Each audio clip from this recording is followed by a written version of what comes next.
Assalamualaikum warahmatullahi wabarakatuh. Perkenalkan, nama saya Farhan Rahmat Ramadan, mahasiswa S1 Manajemen angkatan tahun 2016 dengan nomor registrasi 8215163861. Yang terhormat Bapak Gatot Nasir Ahmad sebagai Ketua Sidang, Ibu Destria Kurniati sebagai Sekretaris, dan Ibu Umi Mardiati sebagai penguji ahli, serta dosen pembimbing 1 saya Bapak Suherman dan dosen pembimbing 2 saya Ibu Solatia Dalimunte.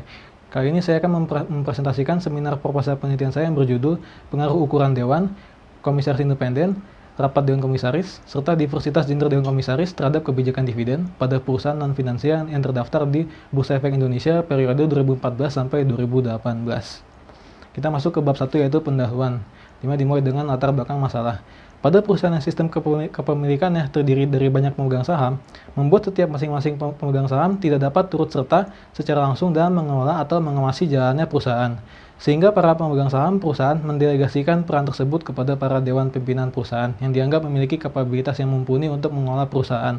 Namun dalam pelaksanaannya, wewenang tersebut tidak selamanya dilaksanakan dengan baik oleh pimpinan yang ditunjuk oleh pemegang saham untuk mengelola perusahaan, sehingga muncul konflik kepentingan antara pemegang saham dengan pimpinan perusahaan yang disebut sebagai masalah keagenan.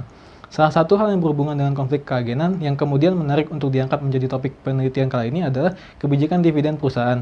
Dikarenakan dalam merumuskan kebijakan dividen memerlukan pertimbangan yang matang karena dihadapkan oleh dua kepentingan, yaitu untuk membagikan dividen sebagai bentuk imbal balik kepada pemegang saham, dan perusahaan juga harus memastikan persediaan kas yang cukup di masa depan untuk keberlangsungan perusahaan atau ekspansi bisnis lainnya. Untuk mengatasi masalah keagenan dan memastikan setiap kebijakan perusahaan sejalan dengan kehendak pemegang saham, dibutuhkan mekanisme untuk mengendalikan perilaku manajemen perusahaan, yaitu tata kelola perusahaan.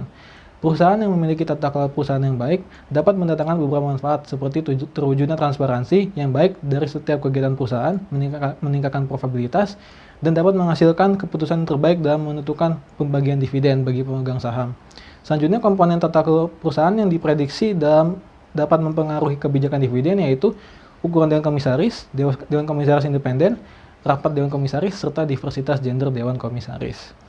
Berikut terdapat beberapa perbedaan hasil dari penelitian yang meneliti tentang pengaruh komponen tata kelola perusahaan terhadap dividen. Yang pertama, pada ukuran Dewan Komisaris, penelitian yang dilakukan oleh Magori 2017, Al-Najjar 2016, dan Gill 2012 menyatakan ukuran Dewan Komisaris berpengaruh positif terhadap kebijakan dividen. Sementara dalam penelitian yang dilakukan oleh Syarif 2015 menyatakan hal sebaliknya, yaitu ukuran Dewan Komisaris berpengaruh negatif terhadap kebijakan dividen. Lalu selanjutnya pada variabel Dewan Komisaris Independen, menurut Prasanna 2014 dan Yaram 2015 menyatakan hadirat Dewan Komisaris Independen berpengaruh positif terhadap kebijakan dividen, namun sebaliknya menurut Sainer 2019 menyatakan Komisaris Independen berpengaruh negatif terhadap kebijakan dividen. Lalu variabel berikutnya adalah rapat Dewan Komisaris, di mana menurut Prasanna 2014 menyatakan rapat Dewan Komisaris berpengaruh positif terhadap kebijakan dividen, sementara sebaliknya menurut Al-Magri 2017, Minjamin 2015, dan Mehdi 2017 menyatakan rapat Dewan berpengaruh negatif terhadap kebijakan dividen. Lalu komponen tata kelola perusahaan terakhir adalah diversitas gender Dewan Komisaris.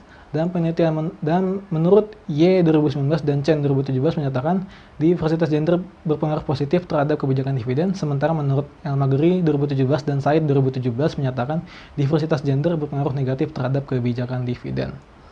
Berdasarkan latar belakang yang telah dijabarkan sebelumnya, maka rumusan masalah dari penelitian ini adalah sebagai berikut. Yang pertama adalah, apakah ukuran Dewan Komisaris berpengaruh positif terhadap kebijakan dividen pada perusahaan non-finansial yang terdaftar di Bursa Efek Indonesia periode 2014 hingga 2018? Yang kedua adalah, apakah Komisaris Independen berpengaruh positif terhadap kebijakan dividen pada perusahaan non-finansial yang terdaftar di Bursa Efek Indonesia periode 2014 hingga 2018? Yang ketiga adalah, apakah frekuensi rapat Dewan Komisaris berpengaruh positif terhadap kebijakan dividen pada perusahaan non-finansial yang terdaftar di Bursa Efek Indonesia periode 2014 sampai 2018? Dan yang keempat adalah, apakah diversitas gender Dewan Komisaris berpengaruh positif terhadap kebijakan dividen pada perusahaan non-finansial yang terdaftar di Bursa Efek Indonesia periode 2014 hingga 2018? Selanjutnya, tujuan dari penelitian ini adalah sebagai berikut. Yang pertama adalah untuk mengetahui pengaruh ukuran Dewan Komisaris terhadap kebijakan dividen pada perusahaan non-finansial yang terdaftar di Bursa Efek Indonesia pada periode 2014 hingga 2018. Yang kedua adalah untuk mengetahui pengaruh Komisaris Independen terhadap kebijakan dividen pada perusahaan non-finansial yang terdaftar di Bursa Efek Indonesia periode 2014 hingga 2018. Yang ketiga adalah untuk mengetahui pengaruh frekuensi rapat Dewan Komisaris terhadap kebijakan dividen pada perusahaan non-finansial yang terdaftar di Bursa Efek Indonesia periode 2014 sampai 2018. Serta yang keempat adalah untuk mengetahui pengaruh diversitas gender Dewan Komisaris terhadap kebijakan dividen pada perusahaan non-finansial yang terdaftar di Bursa Efek Indonesia pada periode 2014 hingga 2018.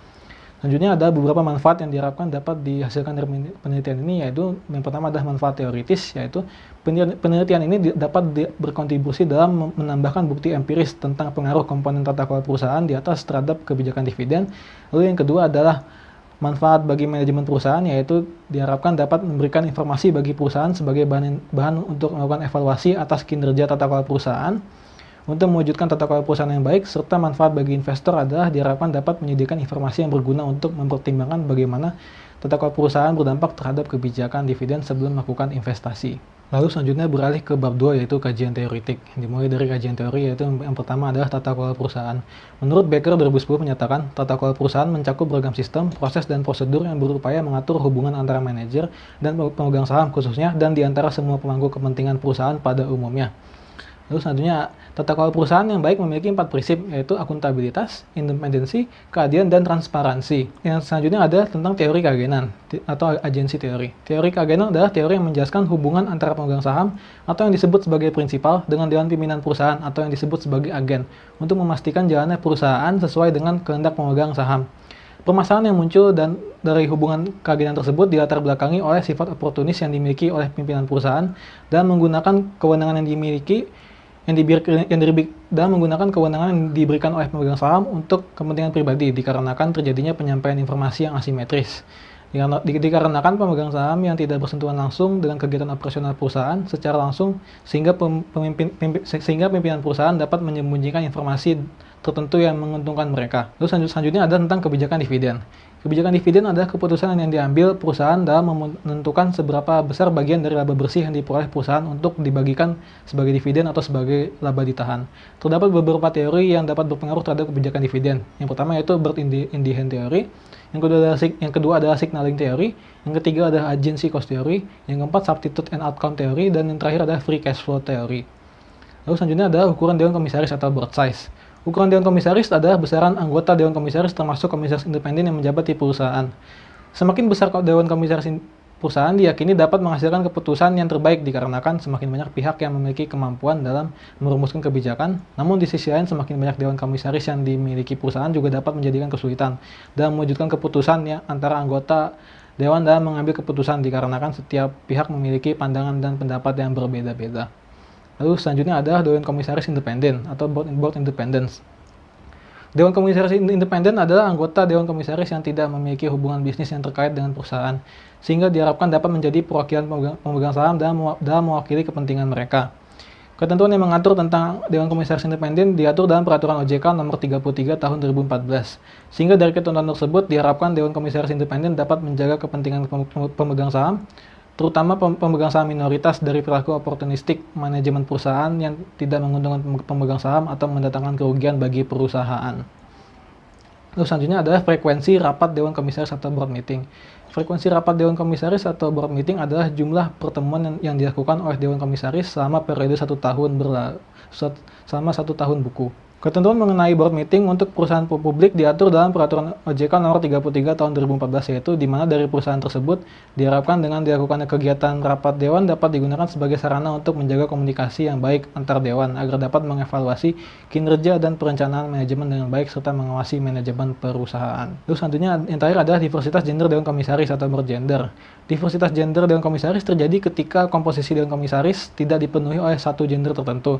Menurut IE 2019 menyatakan keragaman gender dalam komposisi Dewan Perusahaan cenderung membuat para anggotanya dapat menerima berbagai sudut pandang yang berbeda, sehingga memperkuat kemampuan Dewan dan menyelesaikan permasalahan perusahaan yang kompleks. Berdasarkan penjelasan sebelumnya, maka hipotesis dari penelitian ini adalah sebagai berikut.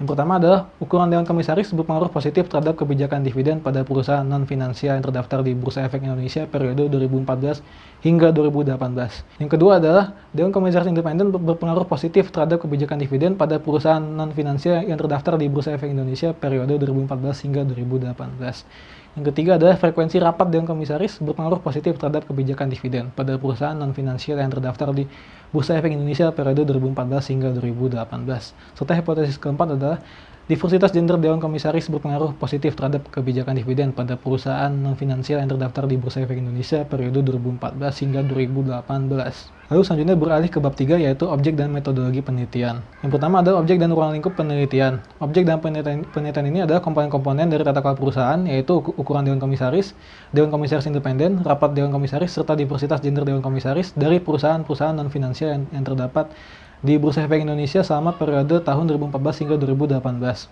Sementara data yang digunakan merupakan data sekunder yang diperoleh dari laporan keuangan dan tahunan masing-masing perusahaan yang didapat baik dari laman resmi Bursa Efek Indonesia maupun laman resmi masing-masing perusahaan. Metode yang digunakan dalam penelitian ini adalah metode penelitian asosiatif, yang merupakan metode yang digunakan untuk mengetahui hubungan satu variabel dengan variabel lainnya. Sementara teknik analisis yang digunakan dalam penelitian ini adalah teknik analisis kuantitatif, lalu regresi yang dipilih untuk penelitian ini adalah regresi data panel. Data-data yang telah didapat selanjutnya diolah dan dianalisis oleh program pengolah data eFuse versi 10. Lalu pengukuran dari masing-masing variabel dalam penelitian ini adalah sebagai berikut. Yang pertama adalah kebijakan dividen, yang diukur melalui dividen payout ratio serta dividen per total aset. Lalu yang kedua adalah ukuran Dewan Komisaris yang diukur melalui jumlah Dewan Komisaris. Serta yang ketiga adalah komisaris independen yang diukur melalui jumlah total komisaris independen dibagi jumlah total Dewan Komisaris. Lalu untuk variabel frekuensi rapat Dewan Komisaris diukur melalui jumlah rapat Dewan Komisaris, serta untuk variabel diversitas gender Dewan Komisaris diukur melalui jumlah komisaris perempuan dibagi jumlah Dewan Komisaris yang menjabat di perusahaan.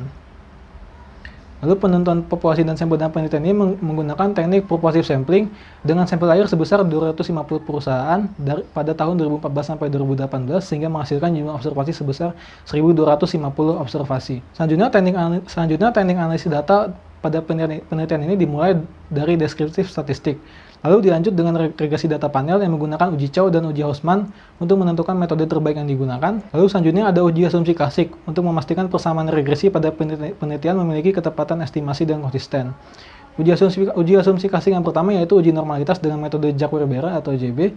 Lalu uji asumsi klasik berikutnya adalah uji multikoliniaritas yang digunakan untuk mengetahui adanya hubungan linear antara variabel independen dalam model regresi. Lalu uji asumsi klasik berikutnya adalah uji heterokedastis dengan menggunakan uji Lietzer. Uji asumsi klasik yang terakhir adalah uji autokorelasi dengan menggunakan metode uji Lagrange multiplier. Selanjutnya, dalam penelitian ini menggunakan uji T untuk menguji pengaruh tiap variabel independen atau variabel bebas terhadap variabel independen atau variabel terikat. Level signifikansi yang digunakan dalam penelitian ini adalah sebesar 1% atau alfa sama dengan 0,01, 5% atau alfa sama dengan 0,05, serta 10% atau alfa sama dengan 0,1. Sekian presentasi dari saya. Apabila ada kurang yang mohon dimaafkan. Terima kasih atas perhatiannya. Wassalamualaikum warahmatullahi wabarakatuh.